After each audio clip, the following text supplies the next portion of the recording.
हजूर अकरम सल्लल्लाहु अलैहि वसल्लम के रोज़ा मुबारक के ऊपर एक खिड़की मौजूद है। हजूर अकरम सल्लल्लाहु अलैहि वसल्लम की रहलत के बाद जब एक दफा खिड़की को खोला गया तो मदीना मुनव्वरा में क्या मोज़ा रूनुमा हुआ, किसके कहने पर खोला गया और इसकी हकीकत क्या है, आज की इस वीडियो में आपको आगाह किया जाएगा। एक रिवायत के मुताबिक हदीस शरीफ में आता है कि मदीना शरीफ में बारिश नहीं बरस रही थी, कहत साली बढ़ गई थी। कुछ सहाबी उम्मुल मोमिनीन हजरत आयशा सिद्दीका रज़ियल्लाहु ताला अन्हा की खिदमत में हाजिर हुए और अर्ज की कि अम्मा जान, कोई ऐसा वजीफा, कोई ऐसा अमर बताएं कि कहत साली खत्म हो जाए और अब्र रहमत बरसने लगे। तो उम्मुल मोमिनीन रज़ियल्लाहु ताला अन्हा ने फरमाया कि रोज़ा रसूल की छत पर जो रोशनदान यानी खिड़की रखी गई है उसे खोल दो। जब रोज़ा रसूल का और आसमान का सा मुंह हुआ तो खूब बारिश बरसने लगी, यहाँ तक कि लोग दोबारा उम्मुल मोमिनीन की खिदमत में हाजिर हुए और बारिश रोकने के वज़ाइफ व तदाबीर दरियाफ्त करने लगे। तो अम्मा आयशा सिद्दीका रज़ियल्लाहु ताला अन्हा ने फरमाया कि रोज़ा रसूल सल्लल्लाहु अलैहि वसल्लम की वो खिड़कियां दोबारा बंद कर दो। चुनाचे खिड़कियां बंद करते ही बारिश थम गई। हदीस शरीफ का तर्जुमा है कि औस बिन अब्दुल्ला फरमाते हैं, अहले मदीना शदीद कहत में मुब्तला हो गए तो हजरत आयशा से ये हालत बयान की। उन्होंने फरमाया, जाओ कब्र नबी की ऊपर की तरफ से थोड़ा सा खोल दो, इस तरह के कब्र और आसमान के दरमियान कोई छत न हो। कहते हैं लोगों ने ऐसा ही किया तो अल्लाह ताला ने इतनी बारिश नाजिल फरमाई कि हर तरफ हरियाली फैल गई। ऊंट इस कदर सैर हो गए कि चर्बी की वजह से उनके जिस्मानी आज़ा अलग अलग नजर आने लगे और इस मुनासबत से उस साल को आमुल फितक का नाम दिया गया। सवाल ये पूछा गया है कि हुजूर नबी अकरम सल्लल्लाहु अलैहि वसल्लम से तवस्सुल और तबर्रुक करना कैसा है।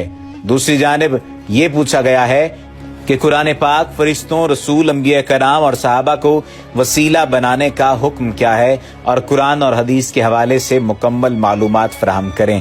दूसरी जानिब ये भी कहा गया कि जो दूसरी रिवायात हैं जिनमें ज़ईफ अहदीस का हवाला दिया गया है, गुंबद खजरा पर खिड़की नुमा रिवायत की तहकीक क्या है, इस बारे में आगाह कीजिए।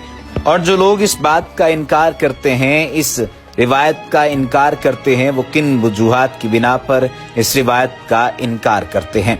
कुछ लोगों का ये ख्याल है कि कब्र रसूल पर मौजूद गुंबद खजरा के ऊपर एक खिड़की है और ये खिड़की हजरत आयशा सिद्दीका रज़ियल्लाहु ताला अन्हा के कहने पर सहाबा कराम ने उस वक्त खोली थी जब एक दफा मदीना में कहत हो गया था, इस तरह कहत खत्म हो गया था। इस रिवायत के इनकार में भी मुख्तलिफ वजूहात और मुख्तलिफ रिवायतें मौजूद हैं। यानी एक दूसरे रावी ये बात कहते हैं कि तारीखी हवाले से साबित है कि हजरत आयशा की जिंदगी में हुजरा आयशा, जिसमें नबी अकरम सल्लल्लाहु अलैहि वसल्लम की कब्र थी, अपनी उसी हालत में बरकरार था जिस सूरत में नबी अकरम सल्लल्लाहु अलैहि वसल्लम के जमाने में था।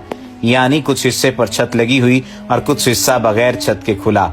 मतलब कब्र नबी सल्लल्लाहु अलैहि वसल्लम ऐसी नहीं थी कि मुकम्मल ढकी हुई हो, जैसा कि सहीहीन में आयशा रज़ियल्लाहु ताला अन्हा से मरवी है कि आप सल्लल्लाहु अलैहि वसल्लम जब असर की नमाज पढ़ते उस वक्त हुजरे में धूप पड़ रही होती थी। और ये साबित नहीं कि आपके बाद हजरत आयशा सिद्दीका रज़ियल्लाहु ताला अन्हा की जिंदगी में हुजरे में कोई ऐसी तब्दीली की गई हो जिसकी वजह से कब्र मुबारक ढक गई हो, लिहाजा उसमें सुराख बनाने का सवाल ही बेमानी है। हुजरा आयशा को वलीद बिन अब्दुल मलिक ने अपने अहद में मस्जिद में शामिल किया जब उन्होंने मस्जिद नबी की तौसीक की।